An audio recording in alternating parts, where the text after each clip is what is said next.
पुंछ में दीपावली से पहले जिला कमिश्नर की हिदायत पर अब फूड सेफ्टी डिपार्टमेंट और कई अलग अलग महकमों ने एक साथ बाजारों का दौरा किया और जांच की। पुंछ में दीपावली के त्यौहार से पहले ही जिला डेवलपमेंट कमिश्नर इंद्रजीत की हिदायत पर महकमे फूड सेफ्टी, मेट्रोलॉजी, महकमे सार्फिन और तकसीमकारी और महकमे म्यूनसिपल काउंसिल ने मुश्तरका तौर पर मिठाइयों की क्वालिटी की जांच की। साथ ही खराब क्वालिटी और खराब सामान बेचने वालों के चालान भी काटे। कि आपको पता है कि दिवाली जो अब 24 तारीख को दिवाली आ रही है और कल बर्दी डिप्टी कमिश्नर साहब ने एक मीटिंग ली थी। उसमें ये इंस्ट्रक्शन दी गई कि दिवाली से पहले जो मार्केट की चेकिंग की जाए। उसी सिलसिले में आज एक हमारी जॉइंट टीम जो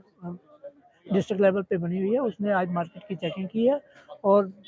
हर दुकान को खासकर हमने जो स्पीड शॉप और जो होटल वगैरह इनको चेक किया है और जो भी डिफॉल्टर मिला है उनको हमने फाइन किया और लोगों को वार्निंग दी गई कि साफ़ सुथरा सामान रखें ताकि कोई आगे से कोई कंप्लेन ना आए। हमारी स्पेशल टीम जो है आज सारी एडी फूड है, मैं हूँ, म्यूनसिपलिटी वाले हैं, मेट्रोलॉजी वाले, सारी टीम जॉइंटली हमारी जो है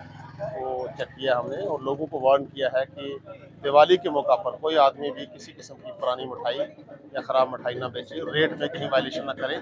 बाकी भी एशिया खुर्द जितने भी हैं कोई रेट में वायलेशन ना करे, सब लोगों को वार्न किया है और ये हमारी चेकिंग जो है रेगुलर रहेगी। हर सुनने वाले को हमारी तरफ से ये एक अर्ज होगी कि वो कहीं भी उनको लगे कि मिठाई में या किसी चीज़ में कोई खराबी है तो वो हमें इन्फॉर्म करें ताकि कानूनी कार्रवाई जो है प्रॉपर ढंग से की जा सके।